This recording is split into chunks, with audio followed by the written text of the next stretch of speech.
everybody, welcome to Big OGGIE World. Big O is back in the kitchen today because Kelly's not feeling very well. So, also, I've done out my walk today and the weather is inclement, let's say that. It's wet, it's cold, it's February, let's make a stew. I know, gotta love a stew. Winter thing still. I thought spring was on the way, but it's not. So, we're going to do a slow cooker stew today. I've got the big slow cooker out today. Okay? We're going to do this very quickly, alright? So, I've already prepped all the veg. You can use celery in this, but we're not, because Kelly doesn't like celery, so we've included the swede. So I'll put all the ingredients down below as usual. Basically what you've got is, I've cubed the swede, you'll see the picture now. Nice sizable pieces, a couple of centimetres cubed really. I've roughly chopped the onions, and I've done the carrots into ring slices. The large parts of the carrot, there were 3 hefty sized carrots, I will say. I've cut into halves. Okay, that's also, everything will cook evenly in your slow cooker. Now, like I said, I've already prepped a fair bit of this, so it's a beef stew. It's a beef stew with dumplings. We'll discuss the dumplings later on, because that won't be needed till this evening, really. So what I got, went up to the butcher's, I got myself a kilo of stewing steak. Okay, got them to cube it up for me. Why not? That's what it's for. And you know, they're good at that. Saves me having to do it. You can use chuck steak or any other kind of beef that you like. It's going to be a low and slow thing. Okay, but I like to be able to see what I'm eating. So the cubes of the veg are quite large-ish, and the cubes of the meat you'll be able to see them. Okay, slow cooker meat is fantastic. It just melts in your mouth. So a slow cooker is perfect for a stew. So, talking about meat, what we do with that? Well, pop it into the pan, do it in batches because otherwise it will stew, but you want to brown your meat off. Okay, brown the meat, take your time, turn it all over, make sure it's all nicely brown.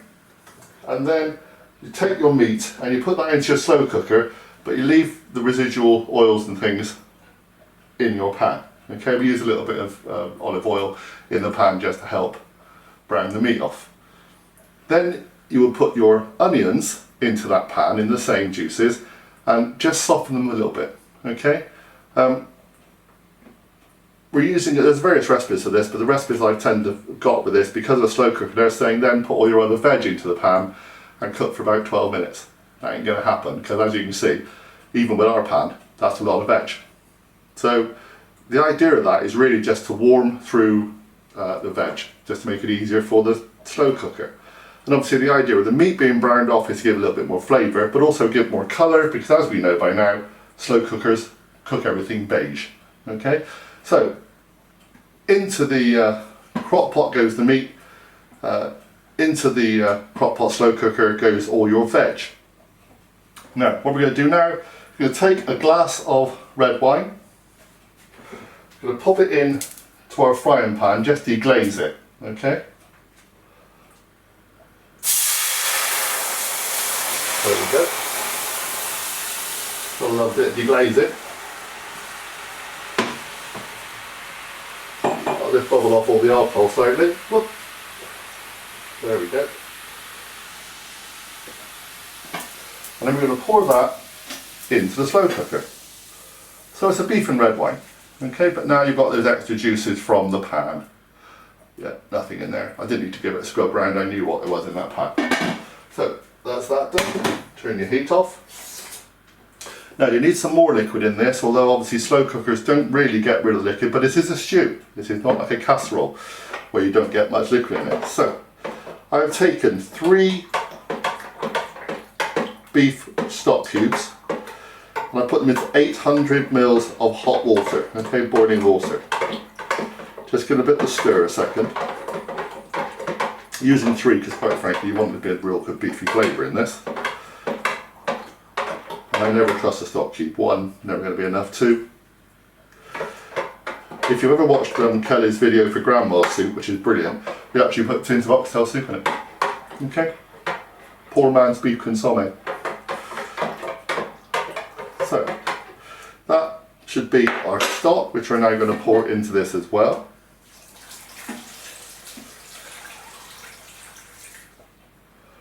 Okay. Now, just add a little bit of soupçon of flavour. Just going to add about half a teaspoon of Worcestershire sauce, Liam Perrins, probably other brands are available. A little dash of that, there we go. Put that in. Let's clear this out of the way. I've got a couple of herbs just to put in as well. Now, take the lid off a second. You don't like leaving a lid off too long with a slow cooker because obviously things will start cooling down. You just want to mix this veg and the meat up, because obviously the meat and the veg are just literally in layers right now, which is fine up to a point, but it'd be nice to get it all cooked together. So, giving all that a nice stir. Now we're going to add our herbs. So, a couple of bay leaves. We've got dry ones right now because the ones in our garden aren't any good. That's fine. A couple of bay leaves. There we go. And a sprig or a twig of rosemary. And the same of thyme. Keep them together because you want to take them out later. Okay, just get them in and all mixed up. There we go. Just so you get that flavour in. You don't want them just sitting on the top. There. Now, that's all done. Pop the lid on. Slow cooker stuff is so easy as long as you've got it been prepped. And that's it. We're going to put this on low for about 7 to 8 hours. Look at the clock. Yeah, 7 to 7.5 hours probably for us. Just let this bubble away to itself now for all that time. About an hour before it finishes, we'll do some dumplings. Okay. So this is the beef stew with dumplings, slow cooker style. I'll come back to you later. Have a great day, everybody. I've got some editing to do, and I'll go and look after Kelly. Okay, so I'm back. Been quite a busy day, quite a productive day, and it's been rather productive in the slow cooker department. I'm going to show you that in a second, just by a little bit of picture on my phone, but it's over on the side at the moment, cooking away and bubbling nicely. There's another hour or so to go, so we're going to make some dumplings. Now, we're using self-raising flour, very simple, and we're using suet. You can have vegetarian suet or the original beef suet, entirely up to you. So, put these to one side, get some salt and pepper, and we'll make some dumplings. Now, in this bowl I have all you need to make dumplings. Self-raising flour and the suet. 150 grams of self-raising flour, 70 grams of suet, or whichever one you wish. Mix these together. So use your hand, you can use your hand for everything else in this. And then once you've mixed that together, make a well in the middle, and you're going to put a little bit of water in. Not a lot of water. Up to 3 tablespoons of water, but we're not going to play with 3 tablespoons first, we're going to start with 2.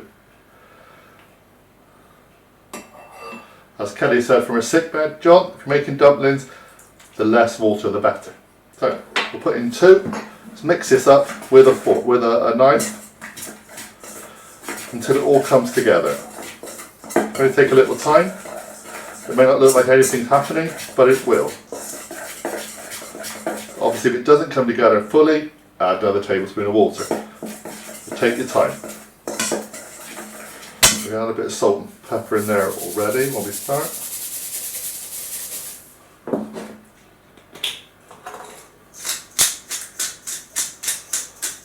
Obviously, if you want to put herbs in, you can, but quite frankly, the stew is quite herby with that rosemary and that thyme already. So, fairly, I'd say, almost bland, kind of safe dumpling would be a good idea. But we're going to keep working this together for a while. It's starting to clump. May need a bit more, but it won't be long. So we're going to add another tablespoon in, that'll give us 3. Just a little bit more, at 3.5 now.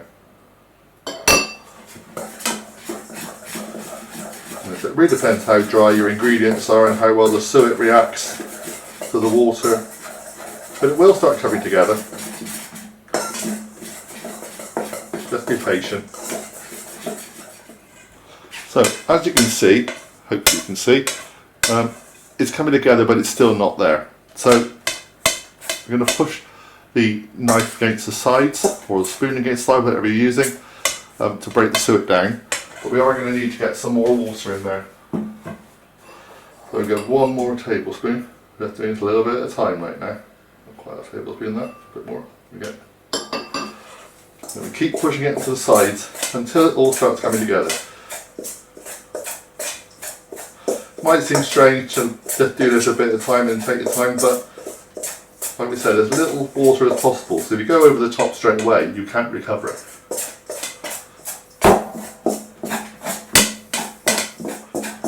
It's starting to happen now, so I'm going to start to use my hands, I think, so I really start to push it together.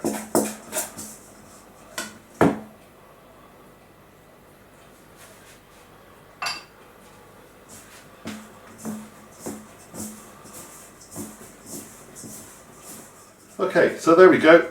I've had to have a little bit more water. Obviously keep going until you're able to make a dough.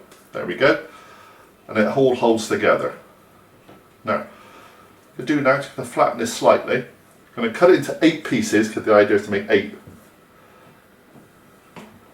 pieces of dough. There we go.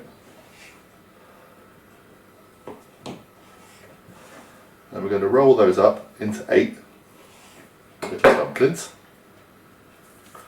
There we go.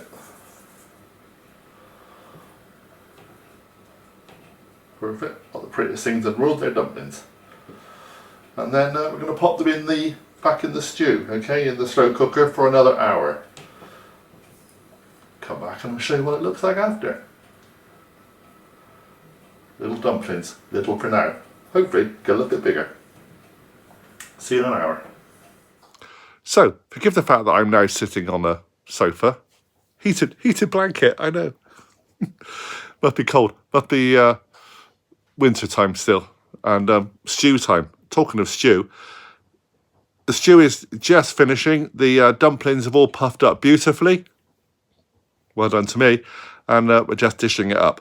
So, if you did notice, it wasn't my hand putting the dumplings into the stew. That's because Kelly got out of her sick bed to go and check on my dumplings. I know. Why? They look fine. They're fine, honestly. So we're going to dish it up. We're going to show you a little picture of it, what it looks like. But it's a stew, after all. It's not going to be the prettiest thing in the world. A bit like me. But it's still delicious. A bit like me. Right. I'm going to go. Please subscribe. Please hit the notification bell. Come and do all those things. Come and join us again here on Big OGGIE World. Make comments. If you try these different recipes that we're creating, both Kelly and I, let us know. Let us know how you get on with them. And if there's anything you want us to try and create, again, let us know and we'll do our best. Take a look at our little Amazon shop. You'll see the details in the description below and obviously above my head right now, I think, if I edit this right. But we'll be seeing you all very soon. Enjoy this one. It's going to be very tasty, very nice. Bit like me. Bye, everybody. Speak soon.